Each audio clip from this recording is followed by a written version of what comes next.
الحمد للہ رب العالمین والصلاة والسلام علی رسولہ الامین وعلی آلہ وصحبہ اجمعین وبعد فاعوذ باللہ من الشیطان الرجیم بسم اللہ الرحمن الرحیم سبحانک لا علم لنا الا ما علمتنا انک انت العلیم الحکیم رب اشرح لی صدری ویسر لی امری واحلل عقدۃ من لسانی یفقهوا قولی اللہم ربی زدنی علما۔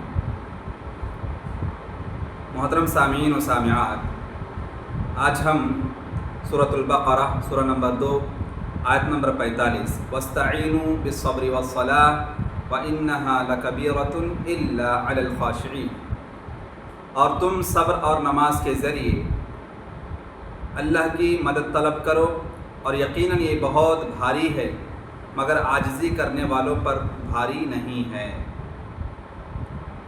تو اس آیت سے جو بات ہمیں معلوم ہوتی ہے وہ یہ کہ مصیبت کے وقت میں، پریشانی کے وقت میں، جب بندہ کسی چیلنجز کو فیس کرتا ہے، کسی پرابلم میں پھنس جاتا ہے، اس وقت بندے کو نصرت الہی کی ضرورت پیش آتی ہے۔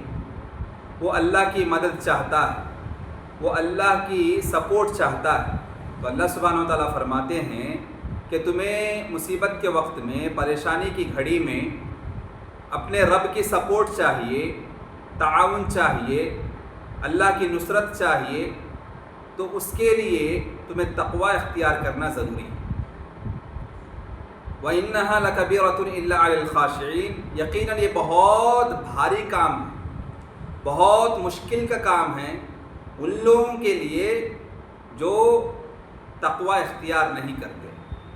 لیکن وَإِنَّهَا لَكَبِيرَةٌ إِلَّا عَلَى الْخَاشِعِينَ، وہ لوگ جو تقوی اختیار کرتے ہیں، پرہیزگاری کی زندگی گزارتے ہیں، ان کے زندگی میں جب کوئی مصیبت آتی ہے، پریشانی آتی ہے، تو پھر ان کا ایمان ڈگمگاتا نہیں ہے۔ وہ ایمان کے سلسلے میں، توحید کے سلسلے میں کوئی کمپرومائز نہیں کرتے، بلکہ ایمان پر ثابت قدم رہتے ہیں۔ قرآن و حدیث کی روشنی میں زندگی گزارتے ہوئے، نماز کا اہتمام کرتے ہوئے صبر کا دامن تھامتے ہیں۔ اور جب بندہ متشرع ہوتا ہے، موحد ہوتا ہے، توحید پرست ہوتا ہے، اور اسلامی شریعت کی روشنی میں زندگی گزارتا ہے، اور مصیبت کے گھڑی میں، پریشانی کے گھڑی میں جب اسے نصرت الہی کی ضرورت پیش آتی ہے، اللہ کی تعاون کی ضرورت پیش آتی ہے، تو اللہ سبحانہ و تعالیٰ کی تعاون ان کو مل کر رہتی ہے، اللہ کی مدد ان پر آ کر رہتی ہے۔ شرط یہ ہے کہ وہ مصیبت کے گھڑی میں اسلام کے مطابق زندگی گزارے، نماز کی پابندی کرے اور صبر کا دامن تھامے ہوئے رکھے۔ لیکن مصیبت کے گھڑی میں نماز کی پابندی کرنا اور صبر کے ساتھ زندگی گزارنا، اس مصیبت پر صبر کرنا، اس مصیبت کو آزمائش سمجھ کے اللہ سبحانہ و تعالیٰ سے بھروسہ کرنا، اللہ پر توکل کرنا، بھروسہ کرنا، یقین کرنا کہ مصیبت جو میرے اوپر لاحق ہوئی ہے یہ بھی اللہ کے جانب سے ہے، اور اس مصیبت کو دور کرنے والا، اس مشکل کو ٹالنے والا صرف اللہ سبحانہ و تعالیٰ کی ذات ہے۔ یہ توکل اور بھروسے کے ساتھ نماز کی پابندی کرتے ہوئے اگر صبر کا اہتمام کرتا ہے تو پھر اللہ سبحانہ و تعالیٰ اس کی ضرور مدد فرماتے ہیں، اس کا تعاون ہوتا ہے۔ الذین یظنون انہم ملاقو ربہم وانہم الیہ راجعون، جو لوگ اس بات کا یقین رکھتے ہیں کہ وہ اپنے رب سے ضرور ملنے والے، اور یہ کہ یقیناً وہ اسی کی طرف لوٹنے والے۔ تو یہ جو مصیبت کی گھڑی میں ہے نا جی، مصیبت کی گھڑی میں صبر کا دامن تھامے رہنا اور نماز کی پابندی کرنا، یہ انہی لوگوں کے لیے آسانی ہے جو تقوی اور پرہیزگاری کی زندگی گزارتے ہیں۔ اور اس آیت سے پتہ چلتا ہے کہ تقوی اور پرہیزگاری کے لیے آخرت کا فکر لاحق ہونا ضروری ہے۔ فکر آخرت کے بغیر تقوی آپ کے دل میں نہیں بس سکتا۔ آپ کا دل اگر تقوی سے خالی ہے، اس کا مطلب یہ ہے کہ آپ آخرت کے فکر کو بھول چکے ہیں، آخرت کے سلسلے میں غفلت میں ہیں، یا آخرت کے سلسلے میں تساہل برت رہے ہیں، غفلت کی زندگی گزار رہے ہیں، غفلت کا شکار ہو چکے ہیں، اور جو ایمان اپنے رب پر ہونا چاہیے، جو یقین آخرت کے دن پر ہونا چاہیے، اس یقین میں کمی واقع ہو گئی ہے۔ اسی لیے تقوی اور پرہیزگاری کی زندگی سے دور ہے۔ جب آپ کی زندگی میں تقوی قائم ہوگا، پرہیزگاری قائم ہوگی، تو پھر آٹومیٹک آپ جو ہے مصیبت کی گھڑی میں نماز کی پابندی کرتے ہوئے صبر کا دامن تھامیں۔ کیوں؟ دیکھو جی، ایمان کے جو ارکان ہیں نا، اس میں ایک رکن یہ بھی ہے کہ اچھی اور بری تقدیر پر ایمان لانا۔ اچھی اور بری تقدیر پر ایمان لانا۔ اچھی بھلی تقدیر کیا ہے؟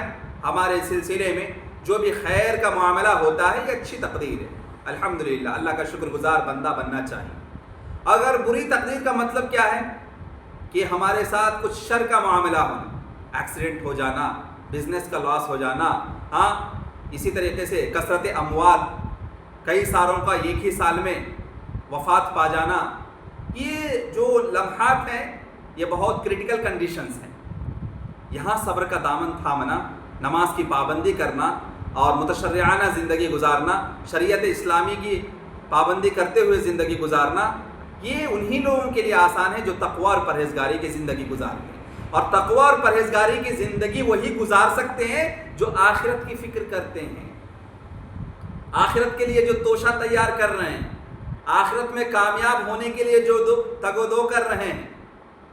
والذین جاہدوا فینا لنہدینہم سبلنا، جو آخرت کی طلب میں اسلامی شریعت کے مطابق زندگی گزارنے میں تگ و دو میں لگا رہتا ہے، کوشش میں لگا رہتا ہے، صراط مستقیم پر چلنے میں لگا رہتا ہے، اللہ سبحانہ وتعالیٰ جنت کے راستے اس کے لیے آسان فرما دیتے ہیں، ہدایت کا راستہ اس کے لیے بہت آسان ہو جاتا ہے۔ شرط کیا ہے؟ تقوی، پرہیزگاری۔ اور بندے کے اندر تقوی اور پرہیزگاری اسی وقت آ سکتی ہے جب آخرت کا خوف، قیامت کی ہولناکیاں، قبر کے اندر جو برزخ کی زندگی ہے اس کے بارے میں پختہ ایمان، قبر کے سوالات کے جوابات کی تیاری، آخرت میں اللہ سبحانہ وتعالیٰ کے سامنے اللہ کے روبرو ہو کر یہ جو پوری زندگی کا حساب و کتاب دینا ہے، اس کی فکر کرتے ہوئے بندہ جب آخرت کی فکر کرتے ہوئے زندگی گزارتا ہے، صراط مستقیم پر چلتا ہے، قرآن و حدیث کی روشنی میں زندگی گزارتا ہے، اور ہمیشہ اس فکر میں رہتا ہے کہ مجھے اللہ سے ملاقات کرنی ہے،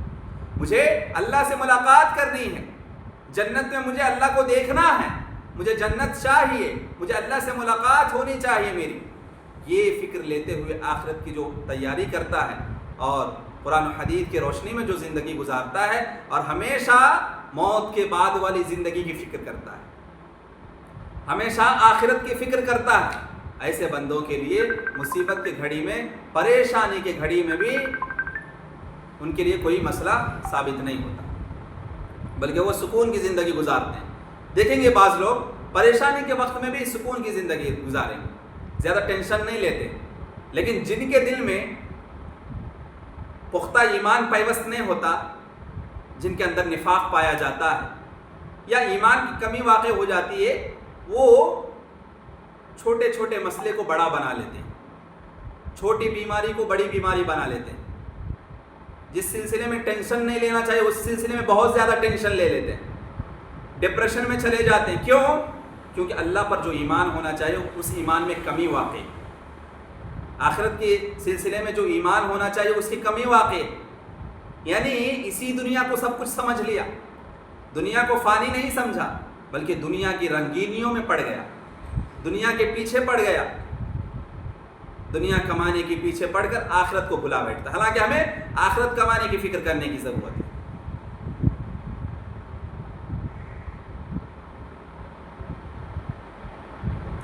اللہ تعالیٰ اپنے بندوں کو حکم دیتے ہوئے فرماتا ہے کہ دنیا و آخرت کی جس خیر و بھلائی کی امید وہ رکھتے ہیں اس کے حصول کے لیے وہ صبر اور نماز سے مدد لیا کریں، جیسا کہ مقاتل بن حیان نے اس آیت کی تفسیر میں لکھا ہے کہ طلب آخرت کے سلسلے میں فرائض پر صبر اور نماز کے ساتھ مدد طلب کرنا چاہیے۔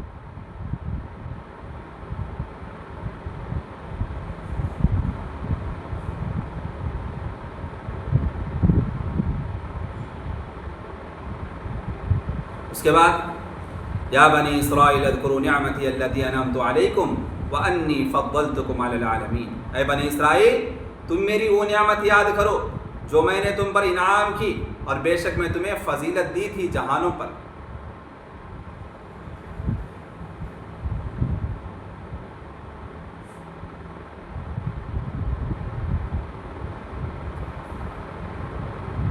یا بنی اسرائیل اذکروا نعمتی التی انعمت علیکم وانی فضلتکم علی العالمین، اے بنی اسرائیل یعنی یعقوب کی اولاد میری ان نعمتوں کو یاد کرو جو میں نے تمہیں دی تھی، اور یاد کرو جو میں نے تمہیں اس زمانے میں سارے جہاں والوں پر فضیلت دی تھی۔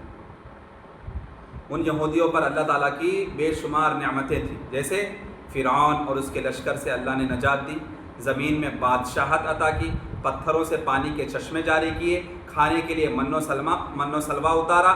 سارے جہاں والوں پر فضیلت سے مراد ان کے زمانے میں ان کی جو پاور تھی، سپیریئرٹی تھی، سپر پاور تھی، مگر اب قیامت تک سارے جہاں والوں پر مسلمانوں کی فضیلت حاصل ہے۔ ان کے زمانے میں وہ فضیلت یہودیوں کو حاصل تھی، لیکن اب یہ جو نبی کریم صلی اللہ علیہ وسلم کی امت ہیں، امت محمدیہ، ان کو وہ فضیلت اب حاصل ہے۔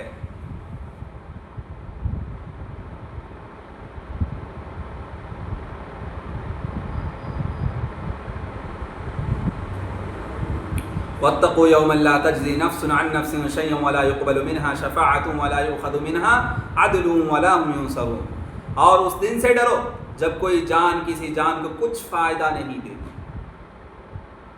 اور نہ اس سے کوئی سفارش قبول کی جائے گی، اور نہ اس سے کوئی بدلہ لیا جائے گا، اور نہ اس کی مدد کی جائے گی۔ اللہ اکبر۔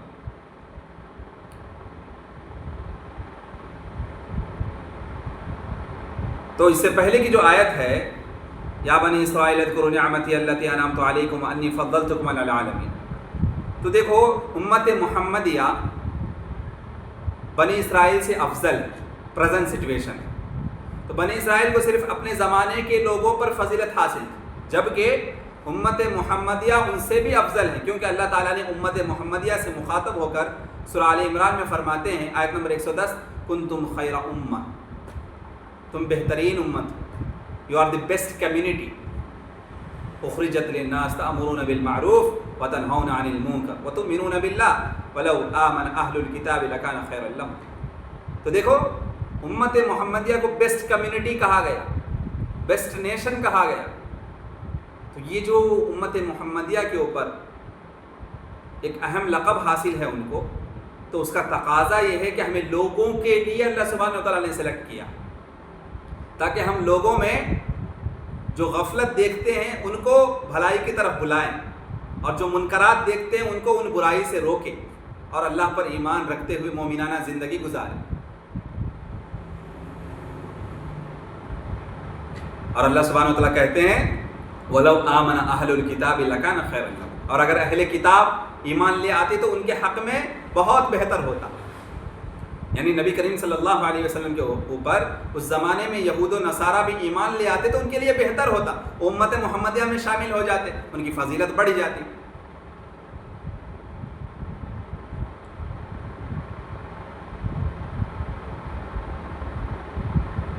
مسانید اور سنن میں معاویہ بن حیدہ قشیری رضی اللہ عنہ سے روایت کیا گیا ہے کہ رسول اللہ صلی اللہ علیہ وسلم نے فرمایا، انتم توفون 70 امہ انتم خیرها واکرمها علی اللہ عز وجل، تم 70ویں امت ہو اور تم اللہ تعالیٰ کے نزدیک ان تمام امتوں کے مقابلے میں بہتر اور معزز امت ہے۔ تو یہاں اللہ تعالیٰ نے بنی اسرائیل کو پہلے اپنی نعمتیں یاد دلائی، اب اس کے بعد روز قیامت کے سخت طویل عذاب سے ڈراتے ہوئے فرماتا ہے واتقوا یوما، اور اس دن سے ڈرو یعنی قیامت کے دن سے، لا تجزی نفس عن نفس شیئا، اس دن کوئی کسی کے کچھ کام نہ آئے گا، جیسا کہ فرمایا ولا تزر وازرۃ وزر اخرى، سورہ فاطر آیت نمبر 18، ولا تزر وازرۃ وزر اخرى، اور کوئی بوجھ اٹھانے والا دوسرے کا بوجھ نہیں اٹھائے گا، یعنی گناہوں کا بوجھ، سمجھ رہے، میں ہوں، میں اپنے گناہوں کا بوجھ اٹھاؤں گا، دوسرے کے گناہ کا وبال میرے اوپر نہیں آئے گا، کسی کی رسپانسبلٹی دوسرا کوئی رسپانسبل نہیں ہوگا، جو اپنا سب اپنے آپ کے رسپانسبل ہیں، دوسری کی رسپانسبلٹی، دوسرے کی ذمہ داری، دوسروں کے گناہوں کا بوجھ کوئی نہیں اٹھانے والا۔ سب کو اپنے نفس کی پڑی ہوگی، سب اپنے آپ میں سوچ میں پڑے ہوگے کہ میری کیا حالت ہوگی، سب نفسہ نفسی کے عالم میں ہوں گے. خود انبیاء اور رسول بھی نفسہ نفسی کی حالت میں ہوں گے کہ اللہ سبحانہ و تعالیٰ آج حشر کے میدان میں ہمارے ساتھ کیا حشر کرنے والا ہے. وَلَا تَزِرُ وَازِرَةٌ وِزْرَ أُخْرَى، سورہ فاتر آیت نمبر 18. اور کوئی بوجھ اٹھانے والا دوسرے آدمی کا بوجھ نہیں اٹھائے گا. وہاں ہر کوئی اپنا آپ کا سوچے گا، اپنی بچاؤ کا سوچے گا کہ میں کس طریقے سے جہنم کی آگ سے میری نجات مل جائے. تو اس دن سے ڈرو. وَاتَّقُوا يَوْمًا لَا تَجْزِي نَفْسٌ عَن نَفْسٍ شَيْئًا وَلَا يُقْبَلُ مِنْهَا شَفَاعَةٌ.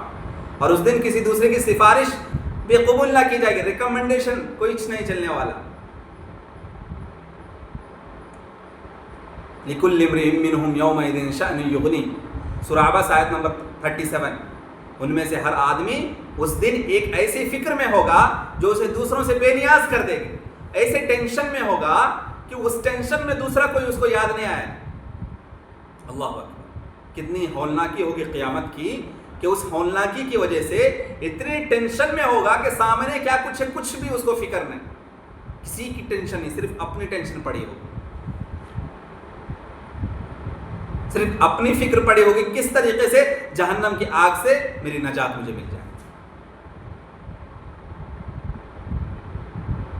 سورہ لقمان آیت نمبر 33 میں اللہ سبحانہ وتعالیٰ فرماتے ہیں یا ایھا الناس اتقوا ربکم واخشوا یوما لا یجزی والد عن ولدہ ولا مولود هو جاز عن والدہ شیئا. اے لوگو اپنے رب سے ڈرو، اس دن کا خوف کرو کہ نہ تو باپ اپنے بیٹے کے کچھ کام آئے گا اور نہ بیٹا باپ کے کچھ کام آ سکے گا. یہ بڑا پرخطر اور ہولناک مقام ہے کہ اس دن باپ بیٹے میں سے کوئی بھی ایک دوسرے کے کچھ کام نہ آ سکے گا. اللہ اکبر. کیا ہوتا جی، دنیا میں کوئی غلطی کر لے تو اپنے رشتہ داری کی وجہ سے، خونی رشتہ کی وجہ سے اس کو ہم بچانا چاہتے ہیں. فار ایگزامپل کوئی کرائم کر لیتا ہے، اب جو ہے اس کے اوپر حد نافذ ہونے والی ہوتی ہے، تو ہم کسی بھی طریقے سے چاہتے ہیں کہ بیل مل جائے، اس کے اوپر حد نافذ نہ ہو، عمر قید کی سزا نہ ہو، یا اس کو پھانسی نہ لگے.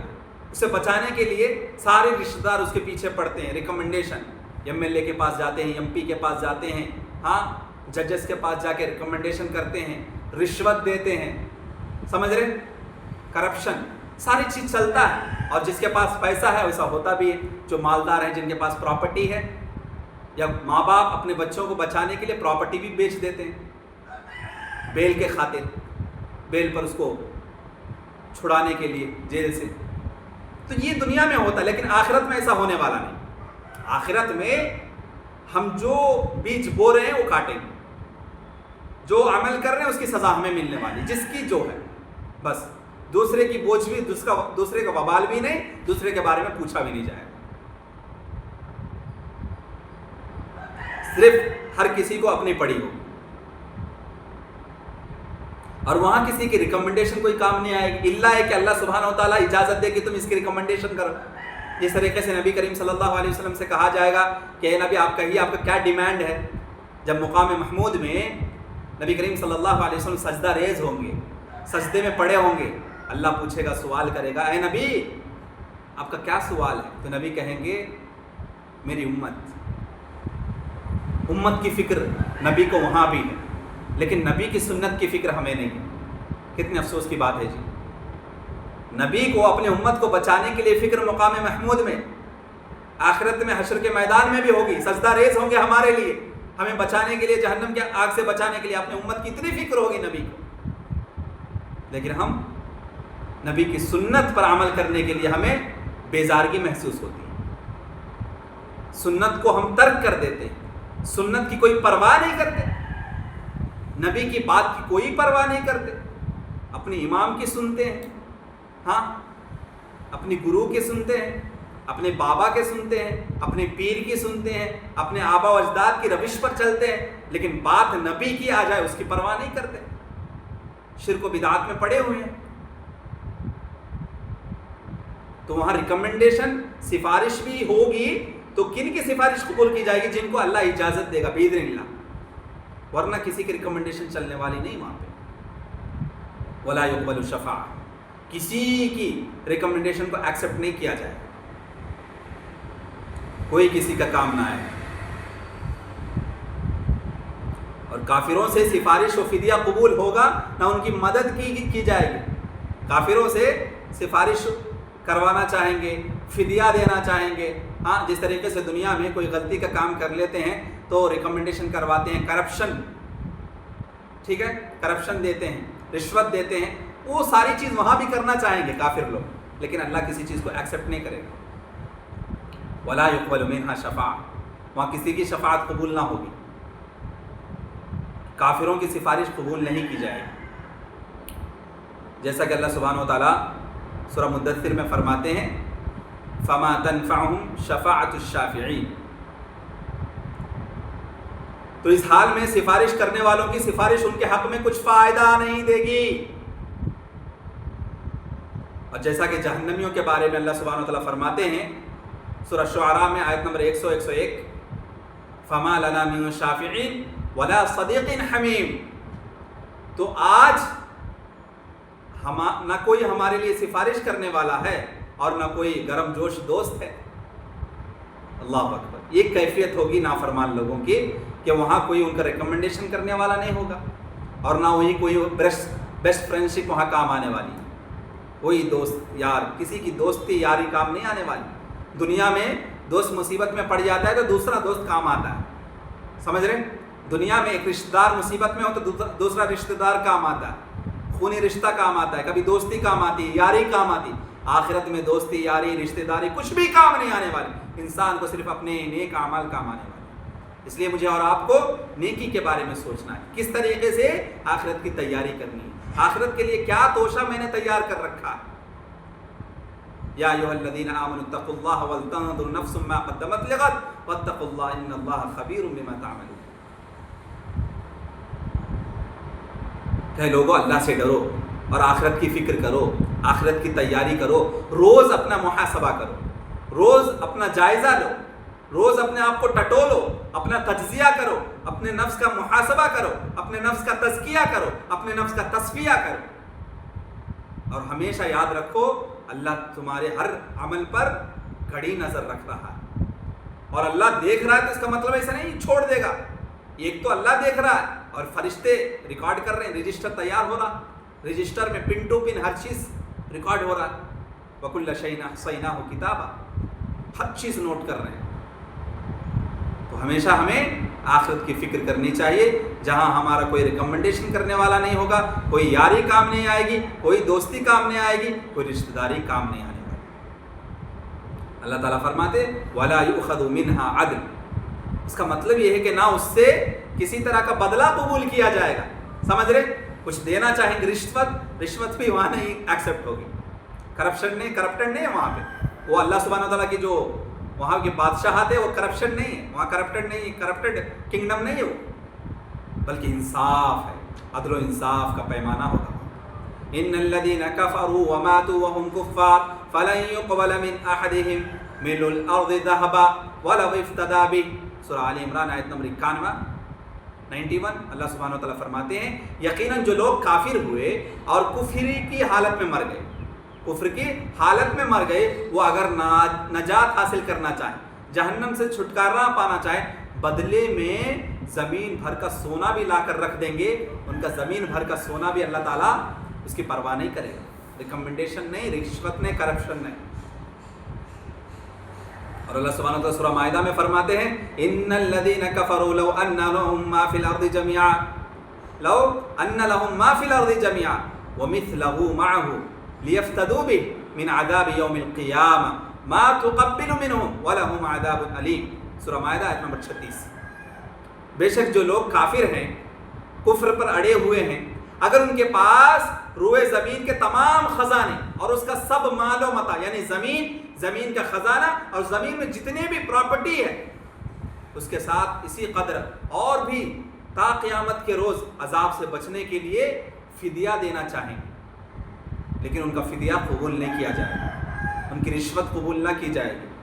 کچھ بھی چیز وہاں پہ بدل، یعنی جہنم کی آگ سے چھٹکارا پانے کے لیے دنیا بھر میں جتنی چیزیں ہیں، جو پراپرٹی ہے، ساری پراپرٹی، سونا چاندی، جتنے بھی جواہرات ہیں، جو بھی چیز ہے، اس کو اللہ کے سامنے لا کھڑا کر دے گا اور کہے گا اللہ تعالیٰ مجھے معاف فرما دے، جہنم سے چھٹکارا مل جائے، مجھے نجات مل جائے، بس اس فدیہ کو قبول کر لے۔ وہاں بھی رشوت دینا چاہے گا انسان، اللہ قبول نہیں کرے اور ان کے لیے دردناک عذاب تیار کر رکھا ہے۔ سورہ انعام میں اللہ سبحانہ وتعالیٰ فرماتے ہیں، سورہ انعام آیت نمبر 70، وَإِن تَعْدِلْ كُلَّ عَدْلٍ لَا يُؤْخَذْ مِنْهَا، اور اگر وہ نفس ہر چیز جو روئے زمین پر ہے بطور معاوضہ بدلہ دینا چاہے کہ اس بدلے تو مجھے جہنم سے چھٹکارا ملا دے، تو اسے قبول نہ کیا جائے۔ سورہ حدید میں اللہ سبحانہ وتعالیٰ فرماتے ہیں، فَالْيَوْمَ لَا يُؤْخَذُ مِنْكُمْ فِدْيَةٌ وَلَا مِنَ الَّذِينَ كَفَرُوا مَأْوَاكُمُ النَّارُ هِيَ مَوْلَاكُمْ۔ تو آج تم منافقین سے کوئی معاوضہ نہیں لیا جائے۔ منافقین بھی کہیں گے معاوضہ دیں گے، رشوت دیں گے، اور نہ وہ کافروں سے ہی قبول کیا جائے گا۔ تو منافقین بھی اسی لسٹ میں شامل ہوں گے، جس لسٹ میں کافر ہیں اور معاوضہ دینا چاہیں گے تو نہیں۔ منافقین اور کافر دونوں کا ٹھکانہ جہنم ہوگا، دوزخ ہے، وہی تمہارے لیے لائق ہے۔ کہا جائے گا کہ تمہارے لیے جہنم کی آگ ہی لائق ہے، تمہاری کسی فدیے کو، کسی رشوت کو، کسی ریکمنڈیشن کو قبول نہ کیا جائے گا۔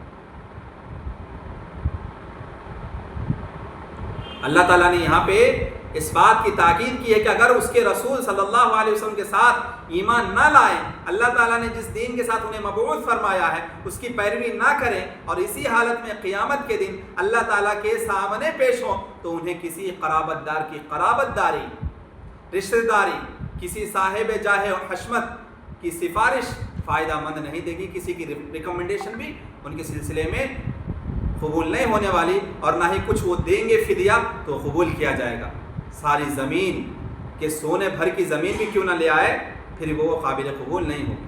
جس طریقے سے اللہ سبحانہ وتعالیٰ سورہ بقرہ سورہ نمبر 2 آیت نمبر 254 میں فرماتے ہیں، من قبل ان یأتی یوم لا بیع فیہ ولا خلۃ ولا شفاعۃ، اس دن کے آنے سے پہلے خرچ کر لو، صدقہ و خیرات کرنا ہے قیامت سے پہلے کر لو، جس میں نہ اعمال کا سودا ہو سکے گا اور نہ دوستی سفارش ہو سکے گی۔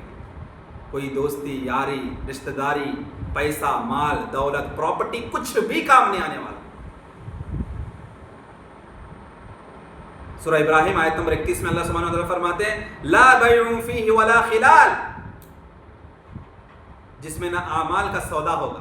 اعمال کا سودا کا مطلب جہنم میں جانے والے ہیں، اب کس وجہ سے جا رہے ہیں؟ برائی کی وجہ سے جا رہے ہیں۔ اب برائی کے بدلے چاہیں گے کہ جہنم سے آگ سے بچنے کے لیے کسی کی ریکمنڈیشن، سفارش یا مال و دولت، خزانہ دینا چاہیں، لیکن اللہ اس کو قبول نہیں کرے گا، نہ کوئی دوستی کام آئے گی۔ اللہ سبحانہ وتعالیٰ آخر میں فرماتے ہیں، وَلَا هُمْ يُنصَرُونَ، کسی کو ان کا خیال نہ ہوگا، کوئی ان کی پرواہ نہیں کرے گا، سب کو اپنی پڑی ہوگی، سب اپنے بارے میں سوچتے ہوں گے، سب اپنے آپ میں نفسا نفسی کے عالم میں ہوں گے کہ میرا حشر کیا ہونے والا ہے، میں جنت میں جاؤں گا یا جہنم میں جاؤں گا۔ ہر کسی کو اپنے نفس کی پڑی ہوگی، دوسرے کا خیال کوئی نہیں کرے گا۔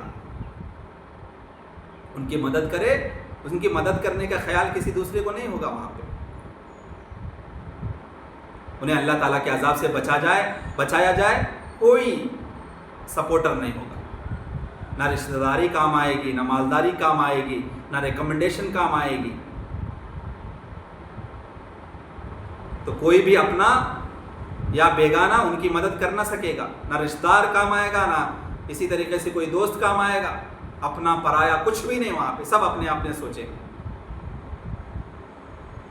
اللہ تعالیٰ کافر سے نہ کوئی فدیہ قبول کرے گا اور نہ اس کے حق میں کسی کی سفارش تسلیم کرے گا، اس کے عذاب سے نہ کوئی بچا سکے گا، نہ اسے کوئی خلاصی دلا سکے گا، چھٹکارا دلا سکے گا، نہ کوئی پناہ دے سکے گا۔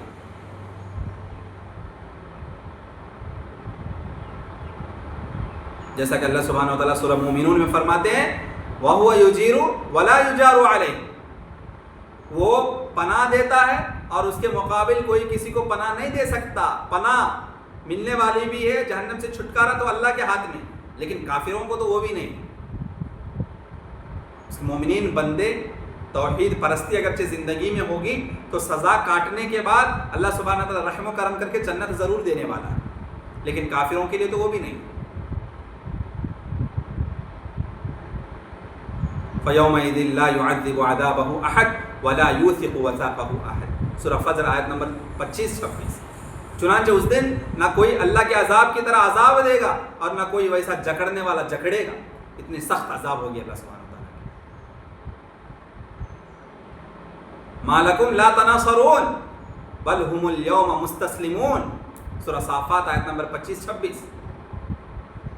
تم کو کیا ہوا ہے کہ ایک دوسرے کی مدد نہیں کرتے، بلکہ آج تو وہ سب فرما بردار ہیں۔ اور فرمایا فَلَوْلَا نَصْرَهُمُ الَّذِينَ اتَّخَذُوا مِن دُونِ اللَّهِ قُرْبَانًا آلِهَةً بَلْ ضَلُّوا عَنْهُمْ۔ تو جن کو ان لوگوں نے تقرب الہی کے لیے اللہ کے سوا بنایا تھا، وسیلہ اختیار کیا تھا، ڈائریکٹ اللہ کو نہیں پکارتے نا، کہاں جاتے ہیں؟ قبر پرستی، قبروں کے پاس جا کے اولیاء اللہ کو پکارتے ہیں۔ پوچھیں گے بھائی وہاں جا کے قبر پرستی کرنے کیا ضرورت؟ تو جواب کیا دیں گے معلوم؟ ارے ہم پاپی آدمی ہیں، سرتاپا گناہوں میں ڈوبے ہوئے ہیں، ڈائریکٹ اللہ سے کیسے پوچھ سکتے ہیں؟ اس لیے وسیلے کے طور پہ ہم اولیاء اللہ کے قبر کے پاس جاتے ہیں، وہ ہماری بات کو سن کے، سمجھ رہے، وہ ہماری دعا کو لے کر اللہ سے قریب ہوتے ہیں نا، اس اللہ کے ولی ہیں، وہ اللہ سے قربت حاصل ہوتی ہے ان کو، ہماری دعاؤں کو وہاں جا کے ریکمنڈیشن سفارش کرتے ہیں، تو اللہ تعالیٰ ان کی سفارش قبول کر کے ہماری دعا کو ایکسیپٹ کر لیتا ہے۔ کتنا نادان ہے جی مسلمان! یہ قبر پرستی اسلام میں حرام ہے، یہ مشرکانہ عمل ہے اور یہ شرک ہے۔ اللہ سے مانگنا ہے، ڈائریکٹ مانگنا ہے، ادعونی استجب لکم، وَإِذَا سَأَلَكَ عِبَادِي عَنِّي فَإِنِّي قَرِيبٌ أُجِيبُ دَعْوَةَ الدَّاعِ إِذَا دَعَانِي فَلْيَسْتَجِيبُوا لِي وَلْيُؤْمِنُوا بِي۔ اللہ سبحانہ وتعالیٰ کہتا ہے کہ میرے بندے جب سوال کرتے ہیں دعا کے سلسلے میں تو کہو مجھ سے دعا کرے، ان کے دعا کا جواب میں دوں گا، ان کے پرابلمس کا سولوشن میرے ہاتھ میں۔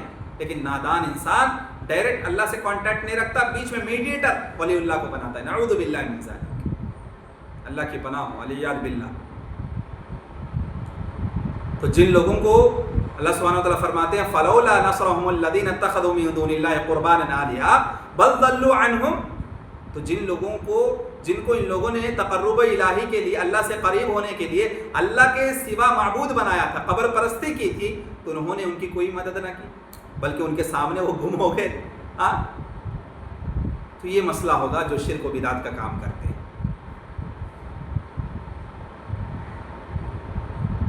اور ضحاک رحمہ اللہ فرماتے ہیں کہ ابن عباس رضی اللہ عنہ سے ارشاد بات اس تعلق سے مَا لَكُمْ لَا تَنَاصَرُونَ سورہ صافات کی آیت نمبر 25 کے بارے میں ابن عباس رضی اللہ عنہ فرماتے ہیں کہ کہا جائے گا کہ تم کو کیا ہوا کہ آج تمہاری مدد نہیں کی جا رہی ہے، کوئی مدد کرنے والا نہیں ہے، تمہارے لیے دوری ہو، آج تمہیں کسی قسم کی مدد حاصل نہیں ہوگی، کوئی مدد کرنا بھی چاہے تو کر نہیں پائے گا۔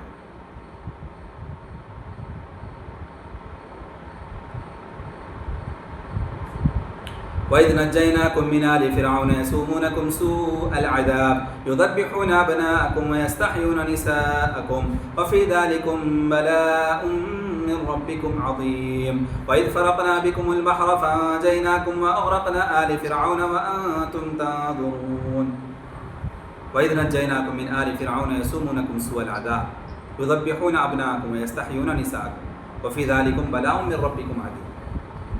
اور یاد کرو جب ہم نے تمہیں آل فرعون سے، فرعون کے خاندان سے نجات دی تھی، فرعون کی جو فوج تھی اس سے نجات دی تھی، وہ تمہیں سخت عذاب دیتے تھے، تمہارے بیٹے کو ذبح کرتے، یذبحون ابناءکم، تمہارے بیٹے کو ذبح کرتے تھے، ویستحیون نساءکم، اور تمہاری بیٹیوں کو زندہ چھوڑ دیتے تھے، وفی ذلکم بلاء من ربکم عظیم، اور اس میں تمہارے رب کی طرف سے بہت بڑی آزمائش تھی تمہارے لیے۔ وَإِذْ فَرَقْنَا بِكُمُ الْبَحْرَ فَأَنجَيْنَاكُمْ وَأَغْرَقْنَا آلَ فِرْعَوْنَ وَأَنْتُمْ تَنظُرُونَ، اور جب ہم نے تمہارے لیے سمندر کو پھاڑ دیا، سمندر سے جانے کا راستہ بنایا، فَأَنْجَيْنَاكُمْ وَأَغْرَقْنَا آلَ فِرْعَوْنَ وَأَنْتُمْ تَنظُرُونَ، اور ہم نے تمہیں نجات دی فرعون کی سرکشی سے، فرعون کی ظلم سے، وَأَغْرَقْنَا آلَ فِرْعَوْنَ، اور ہم نے فرعون کو غرق کر دیا سمندر میں، وَأَنْتُمْ تَنظُرُونَ، اور جبکہ تم دیکھ رہے تھے سارا ماجرا، سارا واقعہ تمہارے آنکھوں کے سامنے تھا، اس دن کو یاد کرو۔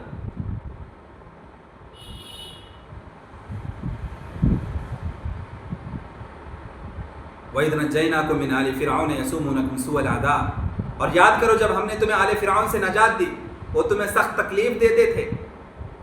یعنی جب میں نے تم کو فرعونیوں سے نجات دلائی، نجات بخشی، اور تمہیں موسیٰ کی رفاقت ملی، موسیٰ کی صحبت ملی، رفاقت میں ان کے ہاتھوں سے نجات عطا فرمائی، حالانکہ وہ تمہیں بہت بڑا اور شدید دکھ دیتے تھے، تم پر بہت ظلم ڈھاتے تھے، ظلم و ستم کا انبار توڑتے تھے تم پہ. اس دن کو بھول چکے تم؟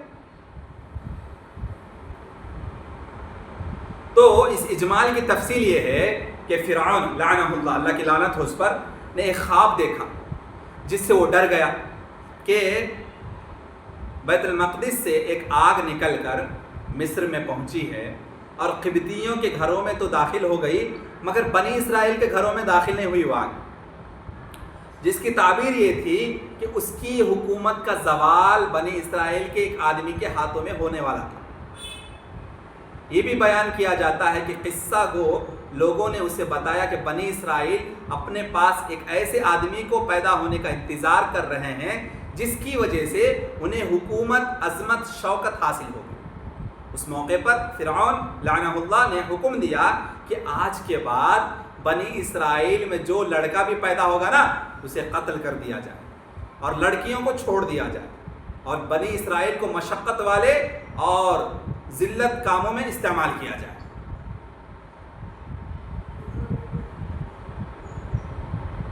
اب یہاں جو عذاب ہے، تمہیں عذاب دیتے تھے، تو یہاں عذاب کی تفسیر بیٹوں کی قتل سے کی گئی. سورہ ابراہیم میں بیٹوں کے قتل کو عذاب پر عطف کے ساتھ بیان کیا گیا. اللہ سبحانہ وتعالیٰ سورہ ابراہیم آیت نمبر 6 میں فرماتے ہیں یسومونکم سوء العذاب ویذبحون ابناءکم ویستحیون نساءکم. وہ لوگ تمہیں برے عذاب دیتے تھے، تمہارے اوپر ظلم و ستم ڈھاتے تھے، تمہارے بیٹوں کو مار ڈالتے تھے، قتل کرتے تھے، اور تمہاری بیٹیوں کو زندہ چھوڑ دیتے تھے.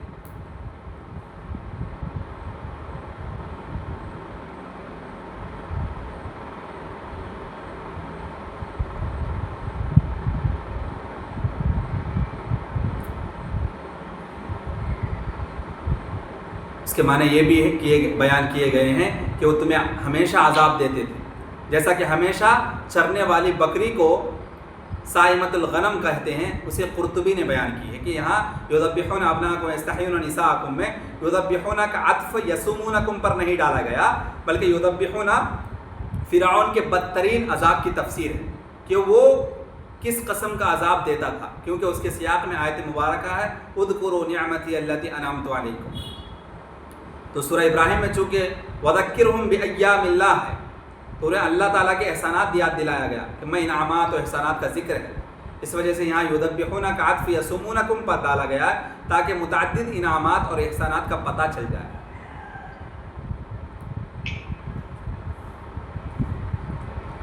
تو دیکھو جی، فرعون کن کو کہا جاتا معلوم؟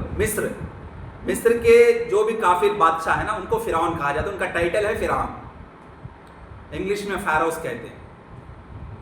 تو مصر کے جتنے بھی بادشاہ ہیں، کنگڈم، جو بھی کنگ ہوتے ہیں ان کو فرعون کہا جاتا ہے.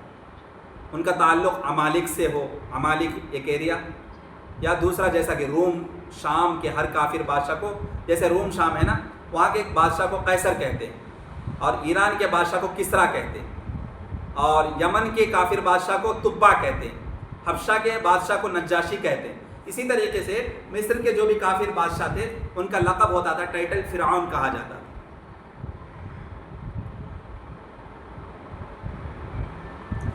وَفِي ذَلِكُمْ بَلَاءٌ مِّن رَبِّكُمْ عَظِيمٌ. ابن جریر رحمہ اللہ اس کی تفسیر فرماتے ہیں کہ اس کا مفہوم یہ ہے کہ یہ جو ہم نے تمہارے آباء و اجداد کو قوم فرعون کے عذاب سے نجات بخشی تھی، تو یہ بھی تم پر ایک عظیم الشان نعمت تھی. یعنی بلاؤن سے مراد نعمت ہے. لفظ بلا کے اصل معنی آزمائش کے ہیں، اور آزمائش کبھی سخت کے ساتھ ہوتی ہے اور کبھی نعمت دے کر بھی اللہ سبحانہ وتعالیٰ آزماتا ہے. وَنَبْلُوَكُمْ بِالشَّرِّ وَالْخَيْرِ فِتْنَةً. کبھی شر کے ذریعے آزماتا ہے اور کبھی نعمت دے کر آزماتا ہے.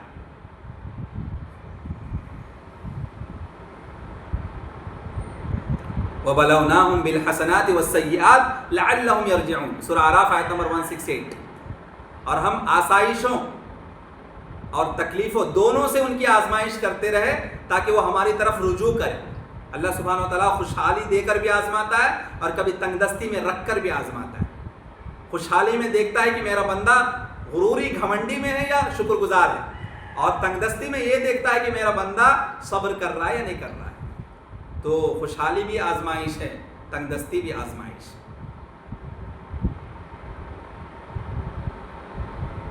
وَإِذْ فَرَقْنَا بِكُمُ الْبَحْرَ فَأَنْجَيْنَاكُمْ وَأَغْرَقْنَا آلَ فِرْعَوْنَ وَأَنْتُمْ تَنْظُرُونَ.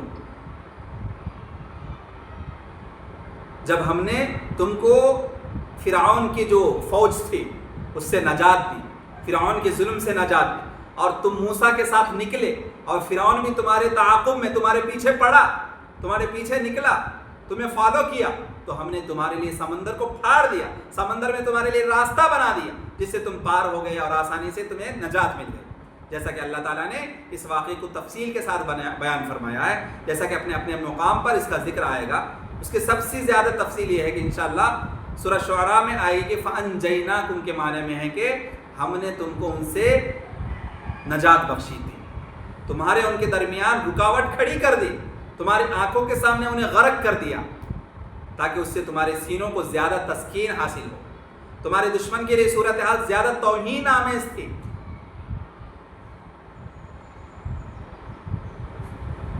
اب اسی سلسلے میں ایک کڑی ہے کہ یوم عاشوراء کا روزہ. حدیث میں آیا ہے کہ عاشوراء کا دن تھا. امام احمد رحمہ اللہ نے ابن عباس رضی اللہ عنہما سے روایت کیا ہے کہ رسول اللہ صلی اللہ علیہ وسلم جب مدینہ منورہ تشریف لائے تو آپ نے دیکھا کہ یہودی عاشوراء کے دن روزہ رکھتے ہیں. تو آپ نے سوال کیا کہ ما ھذا الیوم الذی تصومون، کہ تم اس دن کا روزہ کیوں رکھتے ہو؟ تو یہودیوں نے جواب دیا یہ بڑی عظمت والا دن ہے کیونکہ اس دن اللہ تعالیٰ نے بنی اسرائیل کو ان کے دشمن فرعون سے نجات دی تھی، اس لیے موسیٰ علیہ السلام نے اس دن روزہ رکھا تھا. آپ صلی اللہ علیہ وسلم نے فرمایا انا احق بموسیٰ منکم، میں تمہاری نسبت موسیٰ علیہ السلام کا زیادہ حقدار ہوں تمہارے بنسبت. بس رسول صلی اللہ علیہ وسلم نے بھی اس دن کا روزہ رکھا اور صحابہ کرام رضی اللہ عنہم اجمعین کو بھی روزہ رکھنے کا حکم دیا. اس حدیث کو امام بخاری، امام مسلم، امام نسائی اور امام ابن ماجہ رحمہ اللہ نے روایت کیا ہے. صحیح حدیث.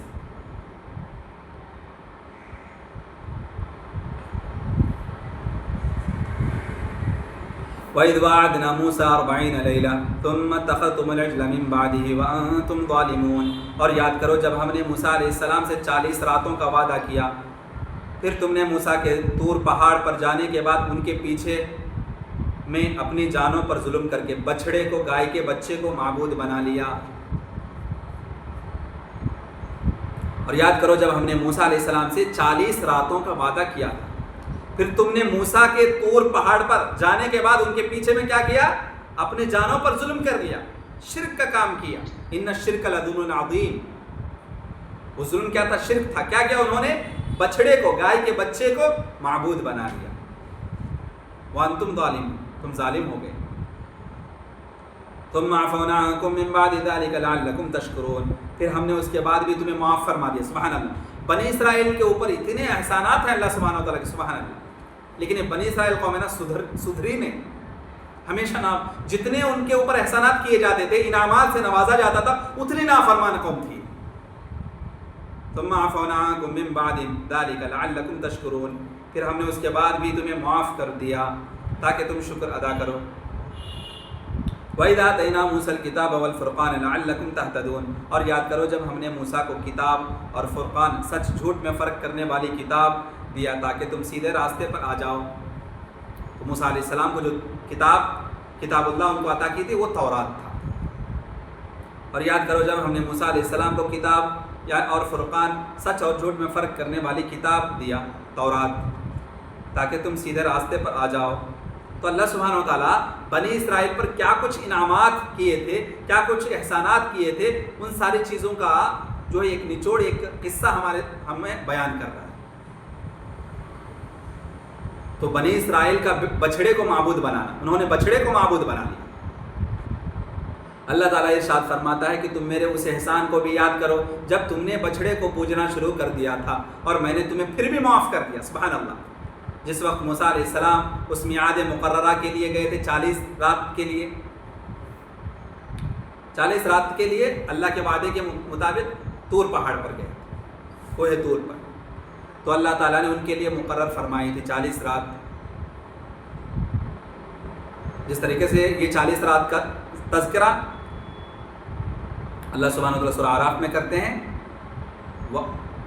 وواعدنا موسیٰ 30 لیلہ واتممناها بعشر، اور ہم نے موسیٰ سے 30 راتوں کی میعاد مقرر کی کہ اتنی راتوں کے بطور اتنے راتیں وہ کوہ طور پر یعنی طور نامی پہاڑ پر گزارے، اور 10 راتیں مزید ملا کر اسے پورا کر دیا، 40 راتیں۔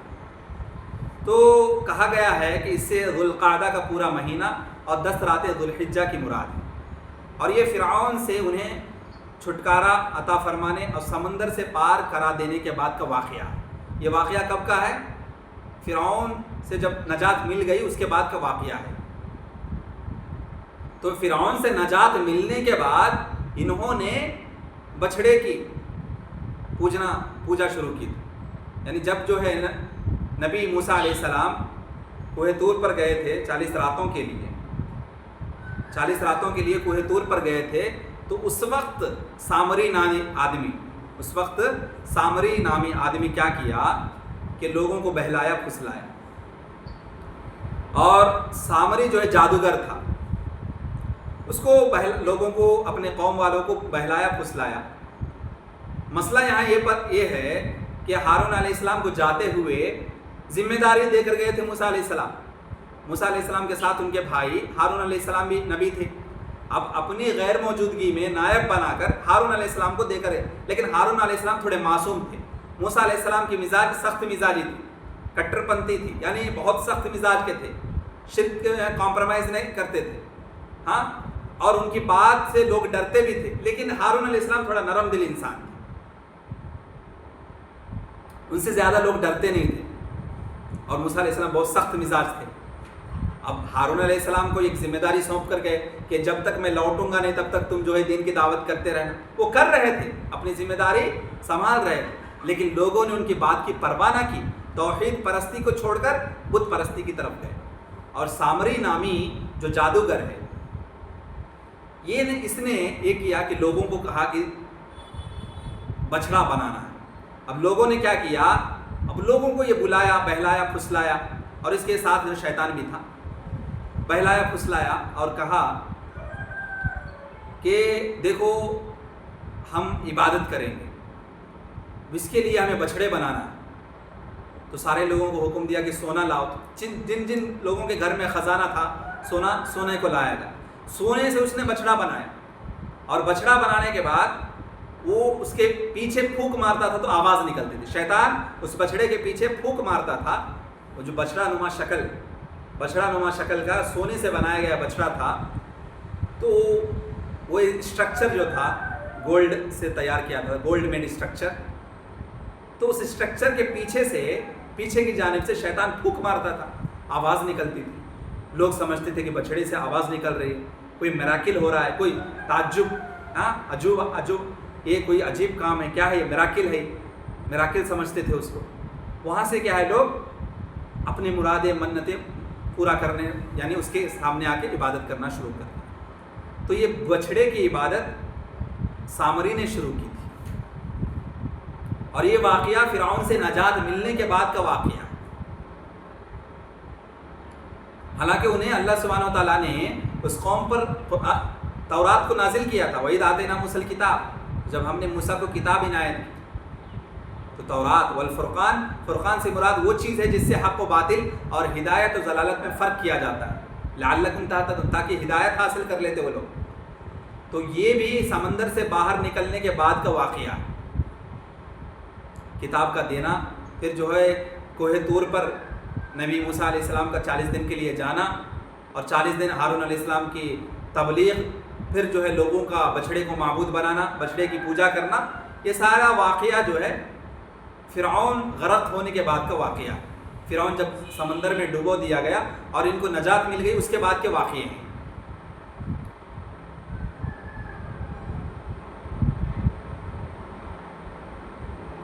تو سامری کے کہنے پر انہوں نے بچڑے کی عبادت کی تھی۔ اب دیکھو جی، وہ بچڑے کی جو پوجا کرنا ہے، گائے کے بچے کو پوجا کرنا، یہ قوم بنی اسرائیل سے شروع ہوئی اور آج تک یہ جاری ہے۔